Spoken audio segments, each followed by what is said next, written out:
नमस्कार साथियों, स्वागत है आप सभी का हमारे YouTube channel all exam analysis में। दोस्तों, आज की इस वीडियो में हम आपके लिए लेकर आए हैं साइंस के मोस्ट इंपोर्टेंट 100 MCQ।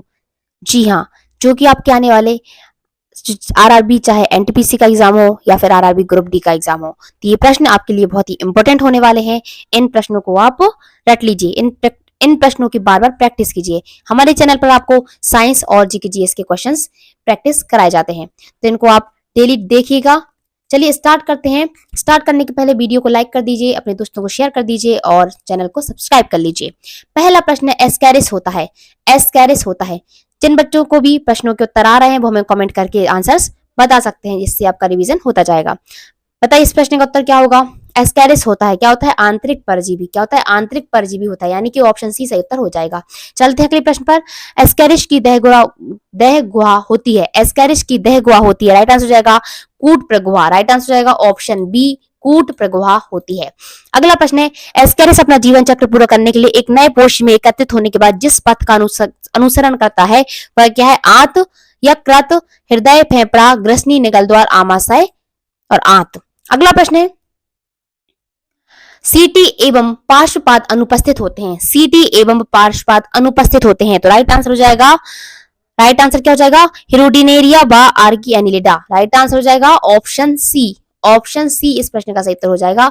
अगला प्रश्न है, केंचुआ है। केंचुआ का है ओलिगोकीटा। क्या है? ओलिगोकीटा है। राइट आंसर हो जाएगा ऑप्शन बी, ओलिगोकीटा है। अगला प्रश्न है, किस संघ में शरीर खंडयुक्त होता है? तो राइट आंसर हो जाएगा किस संघ में होता है शरीर खंडयुक्त? एनिलिडा में। एनिलिडा में। राइट आंसर हो जाएगा ऑप्शन सी, एनिलिडा में। अगला प्रश्न है, निम्नलिखित में से किसकी शारीरिक बनावट संगठन में एक द्विपार्श्विक समरूपता होती है? तो राइट आंसर क्या हो जाएगा? नेरीस की। राइट आंसर हो जाएगा ऑप्शन सी, नेरीस की। अगला प्रश्न है, जब हम केंचुए पर साधारण नमक छिड़कते हैं तो वह मर जाता है, इसका कारण क्या होता है? परासरणी प्रघात। क्या कारण होता है? परासरणी प्रघात, यानी कि ऑप्शन ए सही उत्तर हो जाएगा। चलते हैं अगले प्रश्न पर। निम्नांकित में कौन सा कीट नहीं है? निम्नांकित में कौन सा कीट नहीं है? तो मकड़ी। मकड़ी कीट नहीं है। अगला प्रश्न है, फेरोमोन्स पाए जाते हैं। फेरोमोन्स पाए जाते हैं। फेरोमोन्स किस में पाए जाते हैं? तो हो जाएगा कीटों में पाए जाते हैं। फेरोमोन्स कीटों में पाए जाते हैं। अगला प्रश्न है, अधिकांश कीट श्वसन कैसे करते हैं? अधिकांश कीट श्वसन कैसे करते हैं? तो बात रंध्र से करते हैं। बात रंध्र से। राइट आंसर क्या हो जाएगा? ऑप्शन डी इस प्रश्न का सही उत्तर हो जाएगा, बात रंध्र से। अगला प्रश्न है, मकड़ी कीट से भिन्न होती है क्योंकि मकड़ी में पाई जाती हैं। मकड़ी कीट से भिन्न होती है क्योंकि मकड़ी में कितनी टांगे पाई जाती हैं? तो हो जाएगा 8 टांगे पाई जाती हैं। 8 टांगे पाई जाती हैं। और कीटों में कितनी टांगे पाई जाती हैं? कमेंट करके बताइए। अगला प्रश्न है, लेपिस्मा। लेपिस्मा किसे कहा जाता है? लेपिस्मा किसे कहा जाता है? तो सिल्वर मछली को। सिल्वर मछली को कहा जाता है। सिल्वर मछली को कहा जाता है लेपिस्मा। अगला प्रश्न है, निद्रालु व्याधि रोग की वाहक है। निद्रालु व्याधि रोग की वाहक है। राइट आंसर क्या हो जाएगा? सीसी मक्खी। राइट आंसर हो जाएगा सीसी मक्खी। अगला प्रश्न है, मधुमक्खी के दंश से एक अम्ल छूटता है जिसके कारण दर्द और जलन होती है, वह अंतःक्षेपी अम्ल कौन सा होता है? उत्तर क्या हो जाएगा?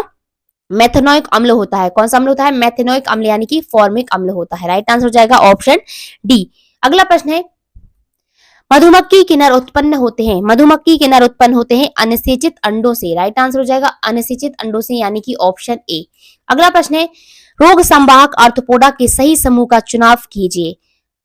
रोग संवाहक आर्थ्रोपोडा के सही समूह का चुनाव करना है। राइट आंसर क्या हो जाएगा? सीसी मक्खी, घरेलू मक्खी, चूहों के पिस्सू, सैंड मक्खी। राइट आंसर क्या हो जाएगा? सीसी मक्खी, घरेलू मक्खी, चूहों के पिस्सू और सैंड मक्खी, यानी कि ऑप्शन ए सही उत्तर हो जाएगा। अगला प्रश्न है, निम्नलिखित में से कौन सा चरण एक तितली के कायंत्रण में तीसरा चरण होता है? राइट आंसर हो जाएगा प्यूपा। राइट आंसर क्या हो जाएगा? Option C, pupa. अगला प्रश्न है, सबसे बड़ा अकशेरुकी है। राइट आंसर क्या हो जाएगा? स्किप्ड। राइट आंसर हो जाएगा ऑप्शन बी, स्किप्ड। अगला प्रश्न है, निम्नलिखित में से कौन चूर्ण प्रवार मोलस्का संघ से संबंधित नहीं है? सही हो जाएगा एंटीडोन। राइट आंसर क्या हो जाएगा? एंटीडोन। इस प्रश्न का सही उत्तर हो जाएगा एंटीडोन। राइट आंसर हो जाएगा ऑप्शन डी, एंटीडोन। अगला प्रश्न है, ऑक्टोपस। ऑक्टोपस क्या है? राइट आंसर क्या हो जाएगा? ऑक्टोपस एक मृदु कपची है, मोलस्का। राइट आंसर क्या हो जाएगा? मृदु कपची। एक मृदु कपची है, मोलस्का है। अगला प्रश्न है, मोती पर्ल एक मोलस्का के मृदु ऊतकों में उत्पन्न होने वाला एक कठोर पदार्थ है। निम्नलिखित में से कौन सा मोती का मुख्य घटक है? तो उत्तर क्या हो जाएगा? Calcium carbonate. कैल्शियम कार्बोनेट, यानी कि ऑप्शन ए सही उत्तर है। अगला प्रश्न है, मोती उत्पादक मोलस्क की जाती है, मोती उत्पादक मोलस्क की जाती है। राइट आंसर क्या हो जाएगा? Pinctada vulgaris. Right answer क्या हो जाएगा? Option C, Pinctada vulgaris. अगला प्रश्न है, निम्नलिखित में से किस जंतु को एनेलिडा एवं मोलस्का के मध्य की कड़ी माना जाता है? राइट आंसर क्या हो जाएगा? नियोपीलाइना, नियोपीलाइना, नियोपीलाइना जंतु को। अगला प्रश्न है, पर्ल आयस्टर में मोती कहां से बनता है? पर्ल आयस्टर में मोती कहां से बनता है? तो राइट आंसर क्या हो जाएगा? त्वचा में फंसे। राइट आंसर क्या हो जाएगा? त्वचा में फंसे किसी बाहरी कण के चारों ओर बने आवरण से। राइट आंसर क्या होगा? Option D. अगला प्रश्न है, फाइलम खालिस्तान विशेष रूप से समुद्री जानवरों में होता है। राइट आंसर हो जाएगा ऑप्शन एकाइनोडर्मिटा, यानी कि ऑप्शन बी, एकाइनोडर्मिटा, ऑप्शन बी। अगला प्रश्न है, खालिस्तान संघ के प्राणी अनन्य रूप से मुक्त जीवन जीने वाले प्राणी हैं। राइट आंसर हो जाएगा सूलशर्मी एकाइनोडर्मिटा, सूलशर्मी एकाइनोडर्मिटा, यानी कि ऑप्शन ए सही उत्तर हो जाएगा। अगला प्रश्न है, एकाइनोडर्मेटा संघ के प्राणियों में जल परिवहन तंत्र में पाई जाने वाली छलनी सदृश प्लेट क्या कहलाती है? तो राइट आंसर हो जाएगा प्ररंध्रक। क्या कहलाती है? प्रारंध्रक कहलाती है, ऑप्शन बी सही उत्तर है। अगला प्रश्न है, टीडमैन की रचनाएं किसमें पाई जाती हैं? टीडमैन की रचनाएं किसमें पाई जाती हैं? तो उत्तर क्या हो जाएगा? संघ एकाइनोडर्मेटा में, संघ एकाइनोडर्मेटा में पाई जाती हैं। अगला प्रश्न है, एकाइनोडर्मेटा में पाई जाने वाली चिमटी नुमा संरचना पेडिसलेरी का कार्य है। क्या कार्य है? राइट आंसर क्या हो जाएगा? शरीर की सफाई करना, शरीर की सफाई करना कार्य है। अगला प्रश्न है, अकशेरुकियों के लिए निम्न में से कौन सा कथन सत्य है? ऑप्शंस आपके सामने है, बताइए राइट आंसर क्या होगा? अकशेरुकियों के लिए सत्य कथन कौन सा है? कि अकशेरुकियों में मेरुदंड नहीं होती है, अकशेरुकियों में मेरुदंड नहीं होती है। कैसा कथन है? सत्य कथन है। अगला प्रश्न है, चींटी, मकड़ी, ऑक्टोपस, अमीबा तथा सितारा मछली में क्या समानता है? क्या समानता है? इन सभी में मेरुरज्जु नहीं पाई जाती, इन सभी में मेरुरज्जु नहीं पाई जाती। तो उत्तर कौन सा हो जाएगा? Option B. अगला प्रश्न है, निम्नलिखित में से कौन कॉर्डेटा का एक प्रमुख अभिलक्षण है? राइट आंसर हो जाएगा खोखली पृष्ठतंत्रिका रज्जु। राइट आंसर हो जाएगा खोखली पृष्ठतंत्रिका रज्जु, यानी कि ऑप्शन सी सही उत्तर है। अगला प्रश्न है, कॉर्डेट्स की आहनाल की अगली पार्श्व दीवारों में युगल छिद्रों के रूप में पाए जाते हैं। ग्रसनीय विदर, ग्रसनीय विदर, ऑप्शन सी ग्रसनीय विदर। अगला प्रश्न है, कशेरुकी एवं अकशेरुकी के बीच की संयोजी कड़ी माना जाता है। क्या? हेमीकॉर्डेटा, हेमीकॉर्डेटा, ऑप्शन ए सही उत्तर हो जाएगा। अगला प्रश्न है, सभी रज्जु की संघों में इसके अतिरिक्त निम्नलिखित में से सभी विशेषताएं होती हैं। राइट आंसर हो जाएगा मेरुदंड होता है, मेरुदंड होता है। अगला प्रश्न है, निम्नलिखित में से कौन सा प्रोटोकार्डेटा से संबंधित है? राइट आंसर हो जाएगा एम्फीऑक्सस, एम्फीऑक्सस। राइट आंसर हो जाएगा ऑप्शन ए एम्फीऑक्सस। अगला प्रश्न है, शार्क मछली में कितनी हड्डियां होती हैं? शार्क मछली में कितनी हड्डियां होती हैं? राइट आंसर हो जाएगा 0 हड्डियां होती हैं। इसका कंकाल उपास्थि का बना होता है। शार्क मछली में कितनी हड्डियां होती हैं? 0 हड्डियां होती हैं। अगला प्रश्न है, निम्नलिखित में से कौन मछली नहीं है? निम्नलिखित में से कौन मछली नहीं है? तो स्टारफिश, क्या है? तारा मछली है ना, स्टारफिश, स्टारफिश तारा मछली मछली नहीं है, यह एकाइनोडर्मेटा संघ का प्राणी है। अगला प्रश्न है, निम्नलिखित में से किसमें हृदय में केवल 2 कक्ष होते हैं? किसमें हृदय में केवल 2 कक्ष होते हैं? तो राइट आंसर हो जाएगा रोहू या मछली। राइट आंसर हो जाएगा रोहू मछली। राइट आंसर हो जाएगा ऑप्शन डी। अगला प्रश्न है, कॉन्ड्रेक्थिस में किस प्रकार के शल्क पाए जाते हैं? कॉन्ड्रेक्थिस में किस प्रकार के शल्क पाए जाते हैं? राइट आंसर क्या हो जाएगा? प्लेकोइड शल्क पाए जाते हैं। राइट आंसर हो जाएगा ऑप्शन सी प्लेकोइड शल्क पाए जाते हैं। अगला प्रश्न है, सही कथन को चुनिए। ऑप्शंस आपके सामने है, बताइए सही कथन कौन सा होगा? तो राइट आंसर हो जाएगा ऑप्शन ए कुत्ता मछली एक द्विपार्श्व सममिति जंतु है जो पट्टाभ शल्कों से ढका होता है। अगला प्रश्न है, निम्नलिखित में से किस वर्ग के सदस्य जलीय तथा स्थलीय दोनों प्रकार के जीवन के लिए उपयोजित होते हैं? राइट आंसर क्या हो जाएगा? उभयचर। राइट आंसर हो जाएगा ऑप्शन बी उभयचर। अगला प्रश्न है, उभयचर के लिए सत्य कथन है। उभयचर के लिए सत्य कथन है, अग्रपाद में 4 व पश्चपाद में 5 अंगुलियां। राइट आंसर हो जाएगा अग्रपाद में 4 व पश्चपाद में 5 अंगुलियां। राइट आंसर हो जाएगा ऑप्शन ए। अगला प्रश्न है, वृक्षवासी मेंढक है, वृक्षवासी मेंढक है, तो राइट आंसर हो जाएगा हाइला। राइट आंसर हो जाएगा ऑप्शन बी हाइला। अगला प्रश्न है, निम्नलिखित में से कौन सा जीव अंडज है? निम्नलिखित में से कौन सा जीव अंडज है? तो राइट आंसर हो जाएगा मेंढक। राइट आंसर हो जाएगा ऑप्शन बी मेंढक। अगला प्रश्न है, निम्नलिखित में से किस प्राणी का हृदय त्रिकोष्ठीय होता है? त्रिकोष्ठीय होता है किस प्राणी का हृदय? राइट आंसर क्या होगा? राइट आंसर हो जाएगा सैलामेंडर। सैलामेंडर का हृदय। राइट आंसर हो जाएगा ऑप्शन बी, सैलामेंडर का हृदय। अगला प्रश्न है, चिरभ्रूणिता का उदाहरण है। चिरभ्रूणिता का उदाहरण है। राइट आंसर क्या हो जाएगा? Axolotl larva. राइट आंसर हो जाएगा एक्सोलोटल लार्वा। राइट आंसर क्या हो जाएगा? Option C, axolotl larva. अगला प्रश्न है, मनुष्य स्तनपायी से उसी प्रकार संबंधित है जैसे सांप। जैसे सांप सरीसृप से संबंधित है। जैसे सांप सरीसृप से संबंधित है। अगला प्रश्न है, किस वर्ग के जानवरों की त्वचा शुष्क और ग्रंथि विहीन होती है? राइट आंसर क्या हो जाएगा? सरीसृप वर्ग की। सरीसृप वर्ग के जानवरों की त्वचा शुष्क और ग्रंथि विहीन होती है। अगला प्रश्न है, पूर्ण चार कोष्ठीय हृदय पाया जाता है। पूर्ण चार कोष्ठीय हृदय पाया जाता है। बताइए राइट आंसर क्या होगा? किस में पाया जाता है? इन सभी में। राइट आंसर हो जाएगा इन सभी में, यानी मगरमच्छ में, एलिगेटर में, गैबियलिस में, इन सभी में पाया जाता है। अगला प्रश्न है, सबसे बड़ा सांप है। सबसे बड़ा सांप है पाइथन। राइट आंसर हो जाएगा ऑप्शन सी, पाइथन। अगला प्रश्न है, निम्नलिखित में से कौन सा सांप जहरीला नहीं है? निम्नलिखित में से कौन सा सांप जहरीला नहीं है? उत्तर हो जाएगा ऑप्शन डी, ऑप्शन डी अजगर। अगला प्रश्न है, कोबरा सर्प का विष होता है। कोबरा सर्प का विष होता है। कैसा होता है? तंत्रिका विषी। तंत्रिका विषी। ऑप्शन ए सही हो जाएगा, तंत्रिका विषी होता है। अगला प्रश्न है, 100 की विष ग्रंथियां किसकी समांग हैं? राइट आंसर क्या हो जाएगा? सांप की विष ग्रंथियां कशेरुकी प्राणियों की लार ग्रंथियों की समांग है। ऑप्शन डी इस प्रश्न का सही हो जाएगा, कशेरुकी प्राणियों की लार ग्रंथियों के समांग है। अगला प्रश्न है, किंग कोबरा एकमात्र ऐसा सर्प है जो अपना घोंसला बनाता है। वह अपना घोंसला क्यों बनाता है? क्यों बनाता है? क्योंकि यह अंडप्रजक सर्प है जो घोंसले में अंडे देता है और अंडों से बच्चे निकलने तक घोंसले की पहरेदारी करता है। यानी कि ऑप्शन सी सही उत्तर हो जाएगा। ऑप्शन सी सही उत्तर हो जाएगा। अगला प्रश्न है, अनियत तापी प्राणी कौन है? अनियत तापी प्राणी कौन है जिनका शारीरिक तापमान वातावरण के तापमान के अनुरूप बदलता रहता है? राइट आंसर क्या हो जाएगा? जिनका शारीरिक तापमान वातावरण के तापमान के अनुरूप बदलता रहता है, यानी कि ऑप्शन डी सही उत्तर हो जाएगा। अगला प्रश्न है, शीत निद्रा हाइबरनेशन शब्द की परिभाषा क्या है? राइट आंसर क्या होगा? राइट आंसर होगा कुछ जानवरों में सर्दियों के मौसम में कम चयापचय गतिविधियां की स्थितियां। राइट आंसर क्या हो जाएगा? Option A, option A. अगला प्रश्न है, निम्नलिखित में से उस विकल्प का चयन कीजिए जो उक्त समूह से संबंधित नहीं है। राइट आंसर क्या हो जाएगा? भालू। राइट आंसर हो जाएगा भालू। राइट आंसर हो जाएगा भालू। राइट आंसर क्या हो जाएगा? ऑप्शन सी, भालू। भालू कैसा? स्तनधारी उस समूह से संबंधित नहीं है जैसे बस्टर्ड, हिरन और चीता संबंधित जिससे। अगला प्रश्न है, नीचे 4 पक्षियों के नाम दिए गए हैं जिनमें से 3 किसी प्रकार आपस में संबंधित हैं और एक भिन्न है। तो भिन्न का चयन करना है, ऑड को चुनना है। ऑड को चुनना है तो गिद्ध। राइट आंसर क्या हो जाएगा? ऑप्शन सी, ऑड हो जाएगा। गिद्ध कैसा है? उड़ने वाला पक्षी है, जबकि शुतुरमुर्ग, पेंगुइन और एमू उड़ नहीं सकते हैं।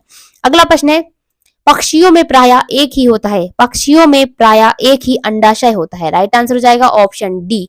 अगला प्रश्न है, निम्नलिखित उड़ने वाले जीवों में से कौन सा पक्षी वर्ग में नहीं आता है? तो पक्षी वर्ग में नहीं आता है चमगादड़।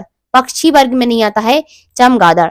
अगला प्रश्न है, पृथ्वी पर विशालतम जीवित पक्षी कौन सा है? पृथ्वी पर विशालतम जीवित पक्षी कौन सा है? राइट आंसर हो जाएगा शुतुरमुर्ग। राइट आंसर हो जाएगा शुतुरमुर्ग। अगला प्रश्न है, निम्नलिखित में से दुनिया का सबसे छोटा पक्षी कौन सा है? निम्नलिखित में से दुनिया का सबसे छोटा पक्षी कौन सा है? Humming bird. Humming bird. अगला प्रश्न है, कोलंबा लीबिया किसका वैज्ञानिक नाम है? कोलंबा लीबिया नाम है कबूतर का। किसका नाम है? कबूतर का नाम है। अगला प्रश्न है, निम्नलिखित में से कौन सा युग्म नियत तापी प्राणियों का है? नियत तापी प्राणियों का है तो मोर तथा ऊंट। मोर तथा ऊंट सही उत्तर हो जाएगा। अगला प्रश्न है, मनुष्य मैमेलिया स्तनधारी वर्ग से संबंधित है जिसमें निम्नलिखित में से एक नहीं आता है। वह कौन सा है? छिपकली। कौन सा है? छिपकली है। राइट आंसर हो जाएगा ऑप्शन बी। अगला प्रश्न है, सबसे बड़ा स्तनधारी कौन सा है? सबसे बड़ा स्तनधारी कौन सा है? तो ब्लू बेल। राइट आंसर हो जाएगा ऑप्शन ए, ब्लू बेल। अगला प्रश्न है, उड़ने वाला स्तनधारी है। उड़ने वाला स्तनधारी है। उड़ने वाला स्तनधारी है। राइट आंसर हो जाएगा चमगादड़। राइट आंसर क्या हो जाएगा? ऑप्शन डी, चमगादड़। अगला प्रश्न है, निम्न में से कौन सा स्तनधारी है? निम्न में से कौन सा स्तनधारी है? तो राइट आंसर हो जाएगा option D, blue bell. Right answer हो जाएगा ऑप्शन डी। अगला प्रश्न है, निम्नलिखित में से कौन सा एक अभिलक्षण तोता प्लेटिपस तथा कंगारू में साझा है। तो राइट आंसर क्या हो जाएगा? अभिलक्षण समतापता, वार्म ब्लडेड। राइट आंसर क्या हो जाएगा? समतापता, ऑप्शन सी।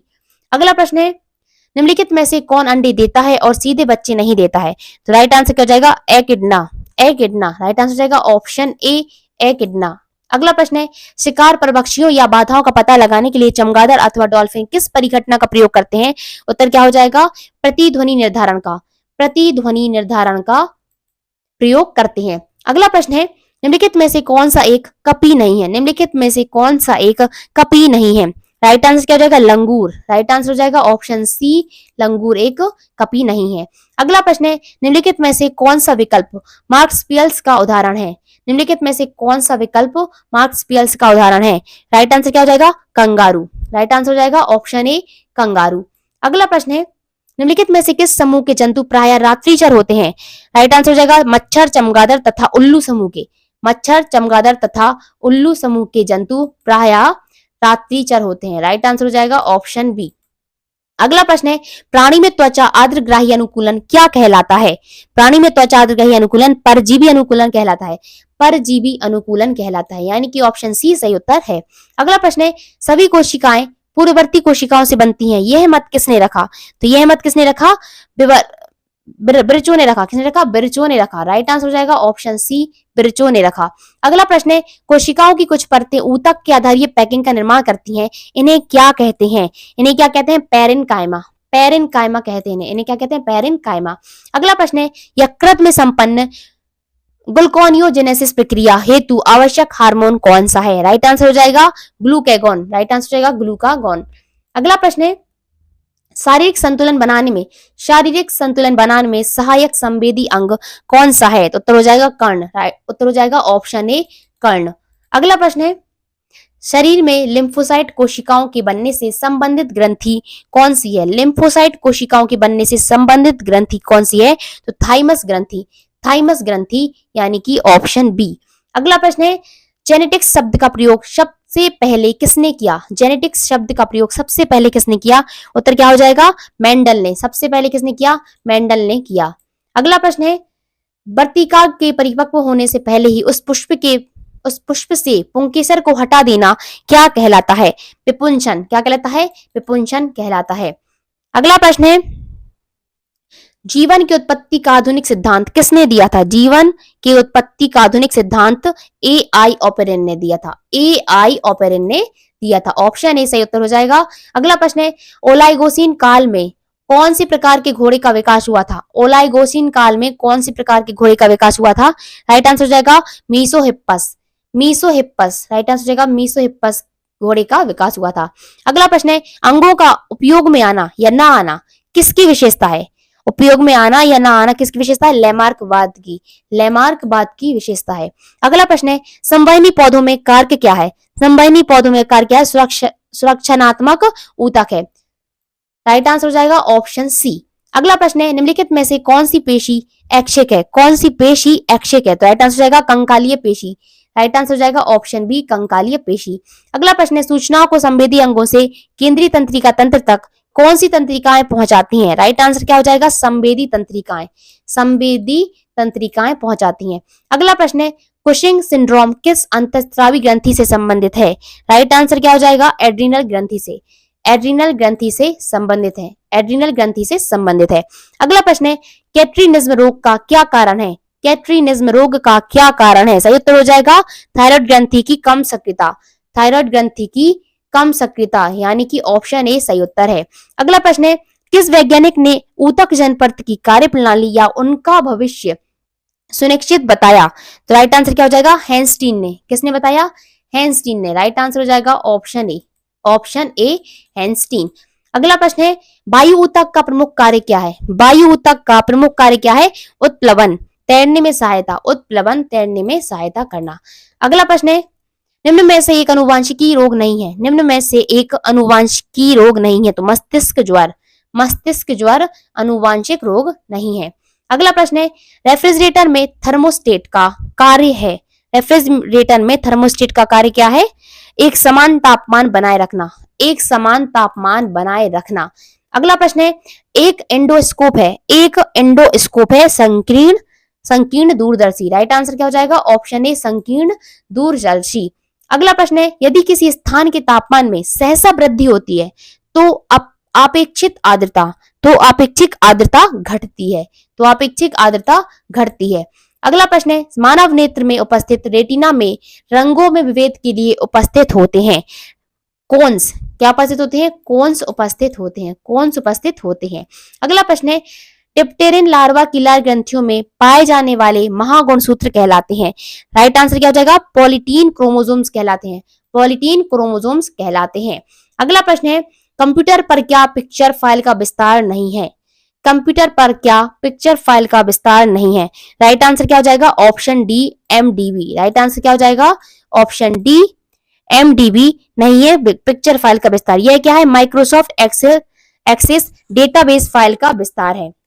राइट आंसर क्या हो जाएगा? Option D. तो ये थे हमारे साइंस के 101 प्रश्न जो कि बहुत ही इंपॉर्टेंट है आपके आने वाले रेलवे एग्जाम्स के लिए। तो इनको याद कर लीजिए और चैनल को सब्सक्राइब कर लीजिए, वीडियो को लाइक कर दीजिए। मिलते हैं नेक्स्ट वीडियो में, तब तक के लिए जय हिंद, जय भारत।